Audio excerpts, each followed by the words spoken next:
नमस्कार, न्यूज़ के खास कार्यक्रम में आपका स्वागत है। मैं हूं देवेंद्र कुशवाहा। यूपी और उत्तराखंड में कांवड़ियों के रूट पर लगने वाली दुकानों पर नाम और रेट लिस्ट विवाद के बाद मध्य प्रदेश में भी दुकानों पर नाम लिखने की राजनीति शुरू हो गई है। एमपी में बीजेपी विधायक रमेश मेंदोला ने सीएम को पत्र लिखकर उत्तर प्रदेश की तर्ज पर अब मध्य प्रदेश में भी ऐसी मांग की है, जिस पर सियासी जंग शुरू हो गई है। आज इसी मुद्दे पर करेंगे चर्चा, तो आइए शुरू करते हैं आमना सामना।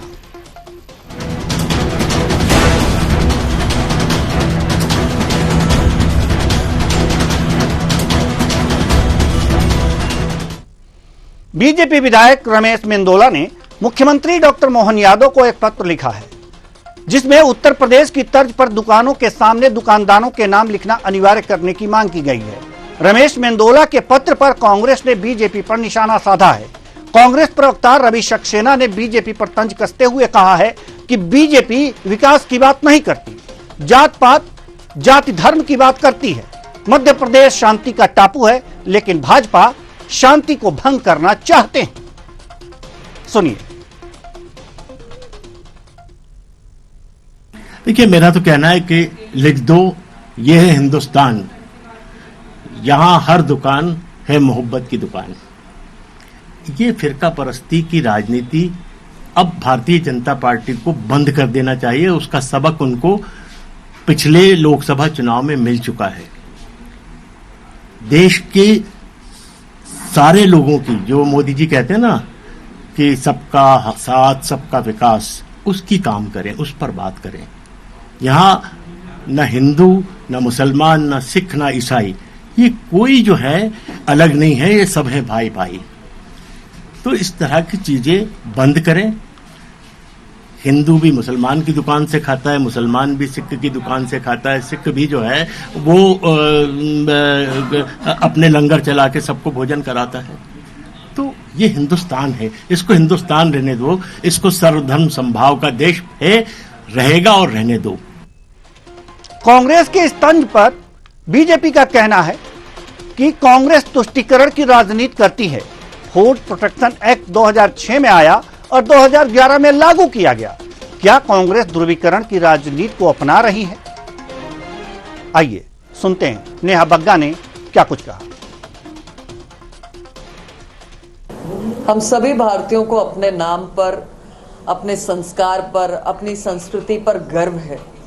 और कांग्रेस जो अब तुष्टीकरण की बातें करती है, जो नए नए एजेंडा लेकर आती है, उसे स्पष्ट करना चाहिए कि 2006 का फूड प्रोटेक्शन एक्ट जो था, जिसे 2011 में लागू किया गया, क्या कांग्रेस ध्रुवीकरण की नीति को अपना रही थी? क्या कांग्रेस किसी को नीचा दिखाने का प्रयास कर रही थी? क्योंकि इसमें किसी एक धर्म, जात, पंथ के व्यक्ति को अपना नाम को सामने नहीं लाना है, बल्कि प्रत्येक व्यक्ति जो इस प्रकार के व्यवसाय में है वो अपने नाम को आगे लाकर रखेगा, जिससे कि कभी कभी जो भ्रम की स्थिति बनती है वो भ्रम की स्थिति ना बने और किसी की भी आस्था, किसी के भी भोजन प्रणाली को ठेस ना पहुंचे। ये बहुत स्पष्ट है। और कांग्रेस ने जिस तरीके से इसको ट्विस्ट देने का काम किया है, सबसे पहले तो कांग्रेस को जनता के सामने आके 2011 के उनके नोटिफिकेशन का स्पष्टीकरण देना चाहिए। तो आज इसी मुद्दे पर हम चर्चा करेंगे। चर्चा इस बात की करेंगे कि जो बात उत्तर प्रदेश के प्रशासन के फरमान से निकली वो उत्तराखंड पहुंची और अब एमपी में भी इस तरह की मांग हो रही है। तो वास्तव में अगर जो ये मांग हो रही है, और ये तस्वीर जो आप देख रहे हैं ये विधायक जी की है, और इनका भी ये कहना है, सीएम को इन्होंने पत्र लिखा है कि अपने नाम के गौरव की अनुभूति के लिए कि आप ये काम कर रहे हैं, इसके लिए दुकानों के बाहर अपना नाम जरूर लिखें। इसके लिए उन्होंने सीएम को पत्र लिखा है। आज इसी मुद्दे पर हम चर्चा करेंगे कि आखिर नाम लिखने में क्या दिक्कत है। और चर्चा के लिए जो हमारे साथ मेहमान जुड़े हुए हैं उनसे आपका परिचय करा दें। गुंजन चौक से प्रवक्ता बीजेपी, समर सिंह प्रवक्ता कांग्रेस, आदित्य नारायण उपाध्याय वरिष्ठ पत्रकार, तीनों मेहमानों का बहुत बहुत स्वागत है हमारे इस कार्यक्रम में। चर्चा की शुरुआत करेंगे समर सिंह जी से, कांग्रेस के प्रवक्ता हैं। उत्तर प्रदेश में भी इस बात की विवाद, उसके बाद उत्तराखंड में भी ये बातें लागू हुई और वहां पर भी ये विवाद। अब मांग उठ रही है कि मध्य प्रदेश में भी इस तरह लागू हो कि दुकानों के बाहर नाम लिखा जाए, दुकानदार अपना नाम लिखें, रेट लिस्ट लिखें, इस तरह की बातें हो रही हैं। तो इसमें बहुत ज्यादा दिक्कतें तो मेरे हिसाब से नहीं होनी चाहिए, लिखने दीजिए। इसमें ध्रुवीकरण की कहां बात आ जाती है, जाति पात और धर्म की बात कहां आ जाती है। जब 2006 में ये एक्ट बना, लागू हुआ 2011 में, तो ये तो फिर समझ में नहीं आ रहा है इस विरोध का मतलब। समझाएंगे क्या आप? जी बिल्कुल। मैं बताना चाहूंगा कि आप लोग इतने मासूम तो मेरे ख्याल से नहीं हैं कि इस चीज को नहीं समझ पाए कि ये क्यों नहीं, हमारे दर्शक मासूम हैं, आने वाले चुनाव दर्शक मासूम हैं और उनको समझाना। मेरा आपसे तात्पर्य वो दर्शकों के लिए है जो भी सुन पा रहा है। जी जी। तो उतने मासूम नहीं है कि जो समझ नहीं पाए कि खेल क्या है। और जहां तक की बात है, आने वाले कुछ महीनों में, कुछ सालों में बहुत जगह चुनाव है, तो बीजेपी अपनी तरफ से प्रयास कर रही है कि ज्यादा से ज्यादा हिंदू वोटों को कैसे अपने तरफ आकर्षित करें। अगर बीजेपी का देखा जाए तो बीजेपी अगर ये बात सही है और ये इस प्रकार से कल कार्य कर रहे हैं, तो एक प्रकार से ये कॉन्स्टिट्यूशन का वायलेशन है। आर्टिकल 19 और आर्टिकल 21 जो है, राइट ऑफ लाइफ और राइट ऑफ, तो उसके अंदर ही इसका वॉयलेशन है। और वहां पर आप देखिए कि इस प्रकार की जो प्रैक्टिस है, ये आदमी को आदमी के खिलाफ खड़े करने की है, एक समाज के अंदर भेदभाव उत्पन्न करने की है। और जहां तक बात है हिंदू मुस्लिम की, या मुस्लिम किसी जो हिंदू व्यक्ति है मुस्लिम की दुकान से कोई फल ना ले या उसके रेस्टोरेंट पर ना जाए, तो बहुत अलग सी बात इसको समझ में आती है मुझे कि बड़ा छोटा मोची मोची है और बड़ा मोची जो है वो बाटा है। तो वही भाजपा भी इस बात को जानती है, तभी आप लोग जो है गठबंधन की सरकार के अंदर आप लोग जो आपके पास सांसद हैं वो मुस्लिम तबके से भी आते हैं, तो उनको आप लोग नहीं हटाते। सऊदी अरब जाके मोदी जी जिस प्रकार से वहां के शेखों के गले पड़ते हैं वो भी हमने देखा है। पाकिस्तान जाके बिरयानी खाते हैं, सिवैयां खाते हैं और माँ के लिए शॉल लेके आते हैं, वो भी हमने देखा है। जम्मू कश्मीर में आप गठबंधन भी करते हैं। तो इस बहुत सारी चीजें देखिए ऐसी है, सिर्फ राजनीतिक प्रयास है पूरे देश में बीजेपी का, और इसके तहत वो कुछ वोटों को पाने के लिए ललाहित है। और ये पूरा जो कार्यक्रम है ये उसी लिए हो रहा है कि लोगों को, और बहुत सारी चीजें ठीक है, हम समझ गए आपकी बात अब समझ गए। बेरोजगारी की, हम बेरोजगारी की बात ना करें, समर जी हम आपकी बात समझ गए। हम बात करें समर करें हिंदू मुस्लिम जी, हम आपकी बात समझ गए। लेकिन इसका विरोध करके आप कौन सी राजनीति कर रहे हैं? कांग्रेस कौन सी राजनीति? विरोध नहीं, देखिए विरोध इस बात का है, विरोध आप देखिए ना, विरोध किस चीज का हो रहा है? विरोध हो रहा है कि हम आदमी को आदमी के खिलाफ खड़ा कर रहे हैं, हम एक कौम को दूसरी कौम से नफरत करने का एक तरीका बता रहे हैं, समझाइश दे रहे हैं, सिखाई दे रहे हैं कि आप वहां पर अगर ये तो सर ये एक्ट बनना ही नहीं चाहिए था, ये एक्ट बनना ही नहीं चाहिए था। 2006 में बना, 2011 में लागू हुआ सर, तो बनना ही नहीं चाहिए था ना, तो फिर लाने की जरूरत क्या थी? 2006 में बीजेपी तो नहीं थी। आप act is a different thing, but जिस मंशा के साथ में ये किया जा रहा है उस प्रश्न उठा रहे हैं। नहीं, तो आज किस मंशा के हिसाब से ये बनाया गया, ये तो बता दीजिए आप। मैंने वही कहा कि जनता इतनी मासूम नहीं है कि इन सब चीजों को नहीं, तो आप बता दीजिए, आप बता दीजिए। नहीं, अब आपने बना दिया, आपकी सरकार थी। मैं क्या बताऊं इसके ऊपर कि ये चाहते हैं कांवड़ यात्री जो जाए वो वहां से मुस्लिम जो फल दुकानदार हैं उनसे सामान ना खरीदे। अगर कांवड़ यात्री की पांव घायल हो जाए तो वो चाहते हैं कि कोई मुस्लिम उनके ऊपर मलहम ना करे। ये चाहते हैं कि जम्मू कश्मीर के अंदर और बद्रीनाथ केदारनाथ, और हम अगर मतलब ये लिखा है क्या, ये लिखा है क्या कि अगर जो नाम लिख देंगे तो ऐसा नहीं होगा? नहीं, ये लिखा है कि अगर जो नाम लिख दिया जाएगा तो ये ऐसा नहीं होगा। आप जानते हैं तो आपकी इस रीजनिंग के हिसाब से बता दूं कि आप किसी सरकारी दफ्तर में जाइए, वहां पर कुछ काम कर रही है, वहां पर लिखा नहीं है कि हमको भ्रष्टाचार को बढ़ाना है, हमको किसी को घूस देना है या ब्राइब देना है, लेकिन वहां पर देनी पड़ती है। तो देखिए, दिखाने वाली राजनीति में दिखाने वाली बातें कुछ और होती है, लेकिन उसके पीछे मंशा होती है वो कुछ अलग होती है। चलिए, मंशा कुछ और है, मंशा कुछ और है। गुंजन चौक से जी, मंशा आप लोगों की सही नहीं है, ऐसा कांग्रेस कह रही है। काटो मत यार जी। देवेंद्र जी, मैं समर जी को सुन रही थी, तो जितनी देर उन्होंने बोला उनकी हर एक बात में नफरत फैलाने का काम कांग्रेस ने किया। उनकी हर एक बात में विभाजन की जो बात निकली वो कांग्रेस की तरफ से निकली। उनकी हर एक बात में धर्म को लेके जो बात निकली वो उनकी तरफ से निकली। तो ये तुष्टीकरण, विभाजन, धर्म के नाम पे सांप्रदायिक दंगों के नाम पर जनता को उकसाने का जो काम कर रही है वो कांग्रेस कर रही है। हम सिर्फ कानून की बात कर रहे थे। भारतीय जनता पार्टी ने एक कानून जो 2006 में बना था, जिसके नियम 2011 में लागू हुए थे, ये दोनों काम में मुझे आज याद दिलाना पड़ेगा सरकार किसकी थी केंद्र में? जी, जब ये जो कानून लेकर आते हैं तो मंशा इनकी तब साफ थी। आज हमने उसको पालन करने की बात कर ली मध्य प्रदेश में, तो हमारी मंशा खराब हो गई। हम हिंदू मुसलमान करने लगे। हम नाम में ही गौरव है देवेंद्र जी, हर एक व्यक्ति की नाम में उसकी आइडेंटिटी है। अगर उस आइडेंटिटी को लिखने के लिए कह दिया तो उसमें दिक्कत क्या है? और भारतीय जनता पार्टी ने एक समुदाय के लिए तो नहीं किया है, इसे वो एक विशेष समुदाय अपना नाम लिखेगा। भारतीय जनता पार्टी ने कहा है हर एक व्यक्ति अपना नाम लिखेगा जो एज पर लॉ मैंडेट है। फूड एंड ड्रग्स एक्ट जो 2006 है उसमें लाइसेंस की बात होती है। अब मैं आपको थोड़े लीगल वे में समझाती हूँ, क्योंकि एक अधिवक्ता होने के नाते मैं इसे बता सकती हूँ डिटेल में। एक लाइसेंस की बात होती है, उस लाइसेंस में आपको आपका पूरा डिटेल भरनी पड़ती है, आपको अपने नंबर भरने पड़ते हैं, आपको रजिस्ट्रेशन नंबर भरना पड़ता है, आपको अपना नाम देना पड़ता है, और ये कंपलसरी है कि आपको ये लाइसेंस ऑब्टेन करना, इस लाइसेंस को अपने उस प्रतिष्ठान में कहीं लगाना जरूरी है।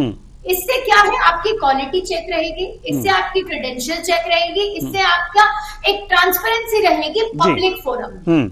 जनता के बीच अगर आप ट्रांसपेरेंसी से आने में आपको तकलीफ क्या है? सवाल फिर यहाँ खड़ा होता है।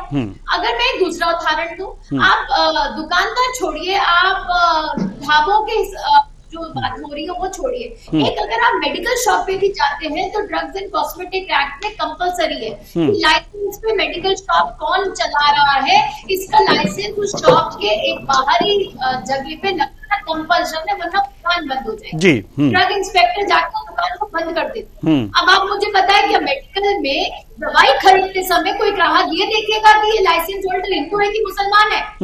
तो ये कोई खाना खाते समय भी नहीं देखेगा, कोई दुकानदार से फल लेते समय भी नहीं समझेगा, किराना लेते समय भी नहीं समझेगा। ये तुष्टिकरण की राजनीति, ये हिंदू मुसलमान करने की राजनीति, नफरत फैलाने की राजनीति आपने शुरू की है, कांग्रेस ने शुरू की है। आप मुझे बताएं देवेंद्र जी, आज कांग्रेस के प्रवक्ता से मेरा ये सवाल है कि हमने तो हमारे पत्र में भी स्वागत किया है कि देखिए जो उत्तर प्रदेश में हुआ वो मध्य प्रदेश में भी होना चाहिए। आज पत्र में कितना साफ लिखा है, नाम हमारे गौरव का विषय है, हमारे सनातन, हमारी संस्कृति में नाम को एक महत्व दिया गया। नाम को छुपाने से डर क्यों रहा है? वो समुदाय क्यों डर रहा है? वो समुदाय का समर्थन करने वाले कांग्रेस क्यों डर रहे हैं?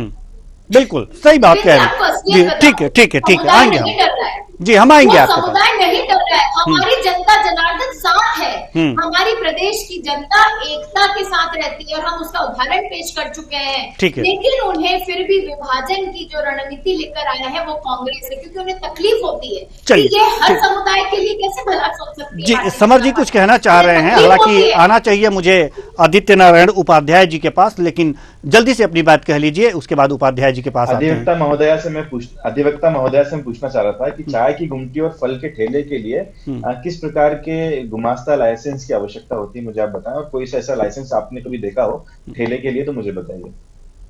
समर सिंह जी, मैं बहुत गौरव के साथ कहना चाहती हूँ, डॉक्टर मोहन यादव की सरकार ने जब शपथ लिया था, लाइसेंस के बारे में पूछा मैंने आपसे। शपथ लेने के एक हफ्ते के अंदर जो सबसे पहले डायरेक्शन उन्होंने दिए थे, जो दिशा निर्देश आए थे, वो बहुत गौरव के क्षण थे कि उन्होंने हर एक छोटे वेंडर को रजिस्ट्रेशन की बात की थी, हर एक छोटे वेंडर को एक नंबर देने की बात की थी, ताकि वो गुडविल उस वेंडर का भी हो सके, हर एक ठेले वाले को भी आप शामिल कर सके, हर उस ठेले वाले को भी हर उस ठेले वाले को भी सरकार के हर एक बेनिफिट मिल सके। चलिए, मैं आपकी इस बात से सहमत नहीं, इस प्रकार का कोई नंबर एग्जिस्ट नहीं करता है। पहली बात तो आप मुझे थोड़ा सा बताइए। ठीक है, कोई बात नहीं, आप नहीं मानते समर सिंह जी, क्योंकि आप पढ़ते नहीं है, तो दिखाइए ना मैडम, आप दिखाइए ना, आप बताइए ठेले के लिए, चाय की गुमटी के लिए और ठेले के लिए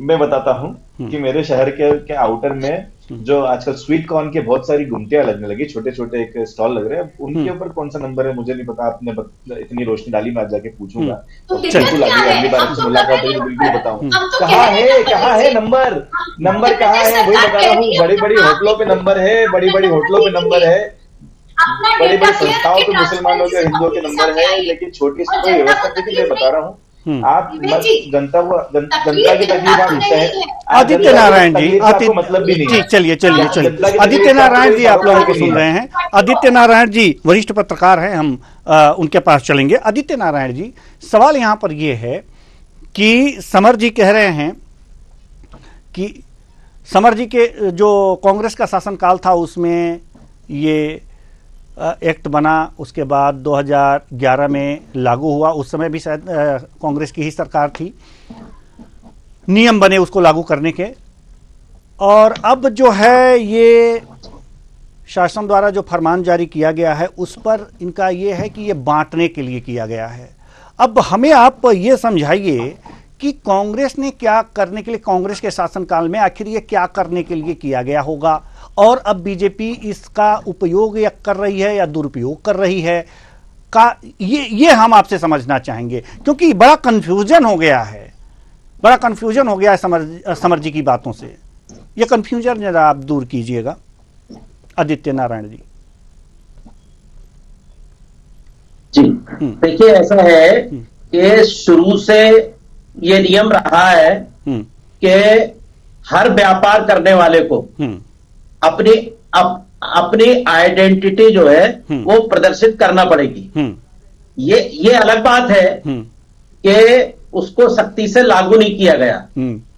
अब ये अभी वर्तमान जो आदेश उत्तर प्रदेश सरकार ने दिया है, उस सरकार वो आदेश भी इसी के अनुरूप है, लेकिन उसमें बस एक प्रश्न उठता है कि वो केवल कांवड़ यात्रा के पथ पर क्यों दिया गया।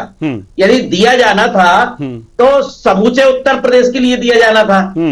समूचे उत्तर प्रदेश में अलग अलग धार्मिक भावना और खाने के मामले में अलग अलग रुचियों वाले लोग रहते हैं। जब पूरे उत्तर प्रदेश में सब तरह की रुचियों के लोग रहते हैं, जिनका खान पान थोड़ा सा अलग है, धर्म अलग है, और चीजों को पसंद करने का तरीका अलग है, सोचने का तरीका अलग है, तो केवल कांवड़ यात्रा के पथ वाली जो बात की है उससे क्या होता है कि उससे ये प्रश्न उठते हैं। दरअसल बाकी वैधानिक तौर पर सब कुछ ठीक है, लेकिन प्रश्न सिर्फ इसीलिए उठ रहे हैं। इसके अलावा बहुत विस्तार से बातें हैं जिनको अभी भविष्य में अपन इस बहस में अभी करेंगे, जैसे हलाल सर्टिफिकेशन करना, जैसे देवी देवताओं के नाम से खाने पीने की दुकानें खोलना और उन लोगों द्वारा खोलना जो देवी देवताओं को मानते नहीं है। तीसरी चीज, खाने पीने की चीजों में थूकने के बहुत सारे वीडियो वायरल हुए हैं। बिल्कुल। अब उनकी कितनी सच्चाई है, और यदि सच्चाई नहीं है तो सरकार ऐसे लोगों पर कार्रवाई क्यों नहीं कर पाई और उन वीडियो को बैन पाई, जिसकी वजह से गलतफहमी फैली हुई है। तो ये बहुत सारी ऐसी चीज है जो कुल मिला के विरोधाभास पैदा करती है। पर वर्तमान आदेश की बात मैं सिर्फ करूंगा तो वो निश्चित तौर पर यहां पर दोषपूर्ण है कि उसको केवल कांवड़ यात्रा वाली बात है। समूचे प्रदेश में और समूचे देश में सभी तरह की धार्मिक लोग रहते हैं। श्रावण का महीना समूचे देश में रहेगा, समूचे देश में धार्मिक भावनाएं रहेंगी, व्रत रहेंगे, तीज त्योहार रहेंगे, तो पूरे देश में या पूरे प्रदेश में एक जैसा आदेश क्यों नहीं। बिल्कुल जी बिल्कुल। और इसका जवाब गुंजन चौकसे जी देंगी। गुंजन चौकसे जी जवाब दीजिए। देखिए जिस तरह अगर अच्छाई की शुरुआत हुई है तो उसको आगे बढ़ाने में उसका आभार व्यक्त करना चाहिए और उसका विरोध न करके उसका समर्थन करना चाहिए, तो वो आगे भी बढ़ता जाएगा। जिस तरह उत्तर प्रदेश में ये कानून पहले से था, ये कानून आज का आया नहीं है, ये सिर्फ उसे लागू करने की बात की गई है। ये कानून 2006 में उत्तर प्रदेश में भी आया है, ये कानून मध्य प्रदेश में भी आया है। ये कानून को लागू करने की सिर्फ बात हो रही है, तो उत्तर प्रदेश के हर एक क्षेत्र में होना चाहिए। मध्य प्रदेश में जिस तरह हमने देखा कि पिछले इसमें भी बिल्कुल पालन होना चाहिए। ये मैं इस बात का समर्थन करती हूँ कि ये पब्लिक डोमेन में अगर आप बैठे हैं तो आपको अपनी आइडेंटिटी छुपाने का कोई तात्पर्य नहीं बनता। उसका उदाहरण दूंगी, क्या डॉक्टर अपनी आइडेंटिटी छुपाते हैं? क्या एक इंजीनियर अपनी आइडेंटिटी छुपाते हैं? क्या टीचर अपनी आइडेंटिटी छुपाते हैं? क्या कोर्ट में आप जाते हैं तो जज नहीं दिखते या वकीलों के नाम नहीं दिखते हैं? कौन सा ऐसा प्रोफेशन है या टीचर्स के नाम, कौन सा जहाँ पे आइडेंटिटी छुपाने की बात हो रही है? तो वही चीज यहाँ लागू होनी चाहिए। अगर आप दुकानदार हैं, अगर आप चाहे फल विक्रेता हैं, चाहे आप खाद पान विक्रेता है या आप कोई ढाबा चलाते हैं, आप खाने की कोई वस्तु अगर बेच रहे हैं तो आपको अपनी आइडेंटिटी आपको डिस्क्लोज करने में कोई हर्ज नहीं होना चाहिए, और हर्ज है भी नहीं। मैं आपको वही बताना चाह रही हूँ देवेंद्र जी, जनता को हर्ज नहीं है, जनता चाहती है, जनता खुश है इस डिसीजन से। इस डिसीजन से अगर कोई नाखुश है तो वो कांग्रेस है, वो भी इसलिए क्योंकि कांग्रेस को एक बहाना चाहिए कि कैसे सांप्रदायिक दंगे फैलाया जाए, कैसे भारतीय जनता पार्टी को फिर से आरोप प्रत्यारोप के घेरे में ले लिया जाए कि हिंदू मुसलमान करने की कोशिश कर रही है चंद वोट के लिए। कब तक गिरेगी कांग्रेस की ये सोच? आपने, मैं उदाहरण बताती हूँ, सुंदरकांड हो रहा था पुलिस थाने में, आपने और हम सब ने, दिग्विजय सिंह जी को इतनी परेशानी क्यों थी? सुंदरकांड हुआ है, उससे उन्होंने उसको भी राजनीतिक मुद्दा बना लिया, उस पे भी उन्होंने कह दिया आज यहाँ सुंदरकांड हो रहा है, कल यहाँ पे हम ईद मुबारक बात करेंगे थाने में आकर। तो हर एक चीज को जो जनता जनार्दन का एक मुद्दा है, कभी आस्था का विषय है, कभी सामूहिकता का विषय है, कभी उनका पर्सनल विषय है, कभी कानून का विषय है, हर उस विषय को राजनीतिक मुद्दा, और वो भी नेगेटिव राजनीतिक मुद्दा, नफरत का राजनीतिक मुद्दा बनाने का जो कांग्रेस काम कर रही है, अब वो बंद करे। कितना और फेल होना चाहती है? विधानसभा में आपको मध्य प्रदेश की जनता ने बता दिया आप कहाँ हैं, लोकसभा में आपको शून्य पे बाहर कर दिया कांग्रेस को मध्य प्रदेश की जनता ने, उपचुनाव में अमरवाड़ा की मध्य प्रदेश की जनता ने बता दिया। और कितना जवाब चाहिए मध्य प्रदेश की जनता से कि अब आपकी ये विभाजन की जो समर जी जल्दी से, समय बहुत कम है, भरोसा नहीं करेगी जी। ठीक है, समर जी जल्दी से। जी, जिस प्रकार से उन्होंने बताया कि लोकसभा विधानसभा उपचुनाव से हार गए, तो अगर इसकी रीजनिंग पे जाऊं कि आपका सुशासन बहुत अच्छा है, तो फिर मध्य भारत के अंदर सबसे शिक्षित और सबसे एम्प्लॉयमेंट वाला राज्य बिहार होना था, क्योंकि वहां के जो मुख्यमंत्री वो ज्यादा आपसे ज्यादा लंबे समय से रहे हैं। तो पहली बात तो ये है कि चुनाव जीतना वो अलग बात होती है। और जहां नहीं, आप ये बताइए ना कि अभी तो आदित्य नारायण उपाध्याय जी ने कहा है कि ये तो पूरे देश में लागू होना चाहिए।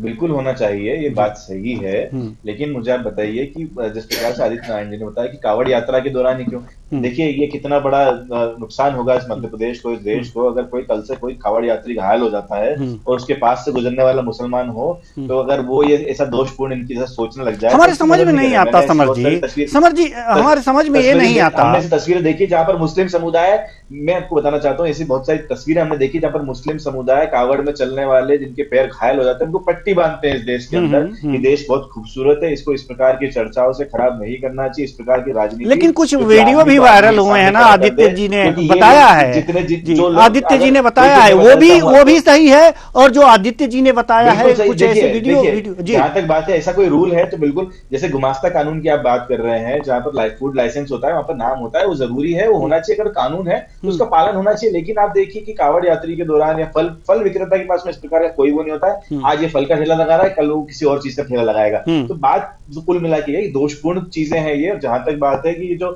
सियासत में जो ऊपर लोग बैठे हैं, कुछ के तो नहीं, हमें ये समझ में नहीं आ रहा समर जी। हमें एक बात बताइए, सड़कों पे हमें एक बात बताइए, हमें एक बात बता दीजिए समर जी के बच्चे जो है समर जी अस्पतालों के अंदर और अस्पतालों की सुरक्षा के अंदर रहते हैं। समर जी, इस प्रकार का ये भेदभाव अगर प्रेम भावना है, हिंदू मुस्लिम को लड़ाएंगे तो उसके अंदर मरने वाले हमारे मेरी बात सुन लीजिए, थोड़ी सी मेरी बात सुन लीजिए जी, हमारी भी बात सुन लीजिए। हमारे ये समझ में नहीं आता कि गांव में जो लोग हिंदू मुसलमान रहते हैं साथ में, तो वो तो जानते ही है ना कि एक हिंदू मुसलमान है, एक दूसरे के घर आना जाना भी होता है, खाना भी होता है, और ये विश्वास की बात है, एक तरह से विश्वास की बात है। अगर नाम लिख ही दिया जाए और जो हिंदू और मुस्लिम जो हिंदू मुस्लिम के घर जाते हैं, याराना है, उनके घर खाना उठना बैठना है, तो क्या नाम लिख देने से वो बंट जाएंगे? वो तो जाएंगे ही जाएंगे। और जो अपने अंदर भावना नहीं रखे ना, सुन लीजिए, जो अपने अंदर ये भावना रख लिए हैं कि नहीं हमें मुस्लिम के साथ नहीं उठना है, नहीं बैठना है, उनके साथ खाना नहीं खाना है, तो नाम अगर जो नहीं भी लिखा है ना, तो पूछेंगे और देखेंगे, दाढ़ी देखेंगे, निकल के चले आएंगे कि हम यहाँ खाना नहीं खाएंगे। बिल्कुल, ये क्यों नहीं आप लोग सोचते? तो अगर जो हो रहा है तो होने दीजिए। ये तो बीजेपी को समझना चाहिए ना श्रीमान जी। नहीं, तो अगर जो लिखा भी जा रहा है तो उसमें हर्ज क्या है? पूरे भारत में कहिए कि नहीं, अगर जो ये नियम कानून बने हैं तो पूरे भारत में लागू हो। एक प्रश्न करने की अनुमति दीजिए आपसे। जी। मैंने दिन भर से कल से जो सभी मसला चल रहा है तो खूब सारे वीडियोस देखे हैं। उसके अंदर जो वहां पर सरकारी महकमा जा रहा है वो किस प्रकार से उन्हें बोल रहा है, जो फल वाले हैं, दुकानदार, उन वीडियोस को आप देखिए। उसके अंदर इनकी जो दोषपूर्ण कार्रवाई है वो अलग से दिख रही है। वो बोल रहे हैं कि तुम अपना नाम रखो, तुम मुसलमान हो, तुम अपना नाम लिखोगे और तुम्हारे यहाँ पर कोई मुसलमान काम करता है तुम्हारे ढाबे पे, अगर आप हिंदू होने के बाद भी अगर आपके यहाँ पर कोई मुसलमान कार्यकर्ता, उसका नाम आप स्पेशल तरीके से लिखो। ये एक जाति संप्रदाय के लिए विशेष रूप से किया जा रहा है। इसको समझने की कोशिश कीजिए। आप और भी इसको खंगालेंगे तो आपको दिखेगा कि वहां पर इस प्रकार की बांटने की राजनीति की जा रही है। और जहां तक आपने बोला कि गांव के अंदर हिंदू मुसलमान साथ में रहते हैं, मेरे कई मुसलमान दोस्त हैं, हिंदू दोस्त हैं, तो लेकिन ये बात जहां तक है वो कुल मिला के है कि यही तो इस देश की खूबसूरती की देश आज तक बचा हुआ है। नहीं तो कितने ही आक्रांता और कितने ही मुगल, उसके बाद में कितने ही अंग्रेज हमारे यहाँ पर आगे चले गए, काले अंग्रेज भी आ गए अब तो भी हमारा देश आज तक बचा हुआ है। मतलब आप कहना क्या चाहते हैं, ये नहीं लागू होना चाहिए? प्रणाम करता हूँ जी। ये नहीं लागू होना चाहिए, लागू होना चाहिए, लागू होना चाहिए। किस नियत से लागू होना चाहिए, दोनों में फर्क है। चलिए, नियत खराब है लागू करने की। आदित्य नारायण जी, आपको कुछ लगता है कि अगर जो पूरे भारत में लागू हो गया होता, उसके सिवाय कुछ और गड़बड़ है, ये लागू करने का जो तरीका है, ये जो समय है, इस तरह से लागू नहीं करना चाहिए? आपको कुछ लगता है ऐसा? आदित्य जी। बिल्कुल सही बात है। लागू करने के तरीके पर प्रश्न चिन्ह उठता है। जी। आदेश ठीक है, लेकिन लागू करने का जो तरीका है वो बिल्कुल सही नहीं है। जैसा अभी समर जी ने बताया, मैंने भी कुछ वीडियोस देखे हैं। ऐसा है कि दुकान का एक नाम से रजिस्ट्रेशन होता है। दुकानदार कह रहा है कि मेरे रेस्टोरेंट का नाम डे नाइट रेस्टोरेंट है। मुझे थानेदार ने ये तो कहा कि कर्मचारियों की लिस्ट लगाओ, लेकिन मेरे रेस्टोरेंट का नाम भी मेरे खुद के नाम पर लिखने का बोला, जबकि उसका रजिस्ट्रेशन जो है डे नाइट रेस्टोरेंट के नाम से। तो कई आदेश सरकार के अलग तरीके के होते हैं, लेकिन इंप्लीमेंट करने वाले दोषी होते हैं, जिसके कारण गलत मैसेज जाता है। तो इस चीज का विशेष ध्यान रखना चाहिए। आदेश जो भी हो, एक तो जाति धर्म से ऊपर उठ के होना चाहिए। तो इस आदेश में कहीं कोई जाति धर्म का जिक्र नहीं है, लेकिन जो लोग इसको कार्यान्वित कर रहे हैं, अधिकारी कर्मचारी, वो जाति धर्म विशेष पर कुछ इंटेंशनली कार्रवाई कर रहे हैं, जो गलत है। ऐसा नहीं होना चाहिए जी। और दूसरी बात मुझे ये भी कहना है कि सभी राजनीतिक दलों को इसके पीछे का जो मकसद है, उस मकसद को समझना चाहिए। और जो बहुसंख्य लोग हैं, देश में रहने वाले बहुसंख्य लोगों की भावनाओं का ध्यान रखना चाहिए। आखिर राजनीतिक दल भी आम लोगों के दम पर ही आगे बढ़ते हैं, और राजनीतिक दलों का भविष्य जो है आम लोगों की भावनाओं को समझ के, उनकी भावनाओं को अपने माध्यम से उठाना और उनकी भावनाओं के लिए संघर्ष करना, ये तय करना। तो क्या हर मुद्दे पे कांग्रेस ये तय करती है कि ये मुद्दा हमको करना चाहिए, नहीं करना चाहिए? महज कांग्रेस के प्रवक्ता होने की वजह से यदि किसी व्यक्ति की भावना अलग है, लेकिन यदि वो बंधा हुआ पाए अपने आप को, तो ये उसकी मजबूरी होगी जी। लेकिन ऐसा होना नहीं चाहिए जी, होना नहीं चाहिए। समर जी कुछ कहना चाह रहे हैं जल्दी से, क्योंकि समय बिल्कुल भी नहीं है। जी, मैं कह रहा हूं कि ये सिर्फ एक राजनीतिक मुद्दा है। देखिए, ना तो बीजेपी पूरी तरीके से धर्म को भी मानती नहीं है। जहां तक की बात, अगर धर्म को मानते हो तो अभी तक ऐसे बहुत सारे उन्होंने काम कर लिए होते हैं। बस ये राजनीतिक उपयोग करना चाहते हैं इस बात का। और जहां तक बात है, इनको आने वाले समय में बहुत समस्या होने वाली है। आज मैंने आरएलडी और जो अन्य इनके घटक दल हैं, जो उनके मैंने बहुत सारी बाइट सुनी है, और जहां तक लग रहा है कि इनके पतन की शुरुआत मध्य प्रदेश, ये देश में होने लगी है, और ये अभी कुछ लाभ उठाना चाहते हैं इस बात का। और जहां तक बात है कि मैं आपके माध्यम से एक देश के बारे में बहुत अच्छी बात बोलना चाहूंगा कि देश जो है इसी प्रकार से चलता आया है, और मैं चाहूंगा कि इस प्रकार की जो चीजें हैं कांग्रेस बीजेपी ना करे, क्योंकि हमारे जो बच्चे हैं वो सड़कों पर रहते हैं, और इनके जो बच्चे हैं वो सूतालों के और गार्ड्स के उसमें रहते हैं। कल से अगर कोई ऐसी घटना हुई जो कि अच्छी नहीं होगी, उसमें हम और हमारे बच्चे मरेंगे। इनका कुछ नहीं बिगड़ने वाला है। चलिए, तो राजनीति है तो होती रहेगी, समय नहीं है, नहीं तो इस चर्चा को और आगे बढ़ाते। बहुत बहुत धन्यवाद सभी मेहमानों का, आप आए और अपने अपने विचार साझा किए। तो कुल मिलाकर के देखा जा सकता है कि स्थितियां और परिस्थितियां ये डिसाइड करती हैं कि क्या होना चाहिए, क्या नहीं होना चाहिए। दिक्कत यह है कि अगर जो किसी संस्थान के मालिक का नाम, उनके कर्मचारी का नाम शो करना अगर बांटने वाला है तो वास्तव में यह देखा जा सकता है कि यह पूर्णतया राजनीति है। राजनीति बस वैसे हुई होनी चाहिए जो कि लोगों का भला हो सके। राजनीति ऐसी नहीं होनी चाहिए कि किसी विशेष बात को हवा दे और वो समाज के लिए नुकसानदायक। तो किस तरह की राजनीति हो रही है ये देखने वाली बात होगी, लेकिन जो फरमान है अगर इस तरह की, तो उसे लागू होना चाहिए, पूरे देश में लागू होना चाहिए। समय, स्थिति और परिस्थिति बदलते रहते हैं, लेकिन सवाल सबसे बड़ा यहां पर यह है कि इसको राजनीतिक दल अपने अपने लाभ के लिए भुनाने की फिराक में हैं और वास्तव में समाज को बांटने की कोशिश में है। नाम लिखना बहुत बड़ी बात नहीं होती है, नाम लिख दीजिए। अगर नाम पढ़ करके कोई व्यक्ति वहां पर नहीं जाना चाहता तो वहां पर जा करके भी वापस लौट आएगा। इसलिए नाम लिखने में कोई हर्ज नहीं है, नाम लिखा होना चाहिए, राजनीति होती रहेगी और राजनीतिक रोटियां इस पर सिकती रहेंगी, लेकिन वास्तव में जो होना चाहिए वो होना ही चाहिए। फिलहाल इस कार्यक्रम में इतना ही, मुझे दीजिए इजाजत, नमस्कार।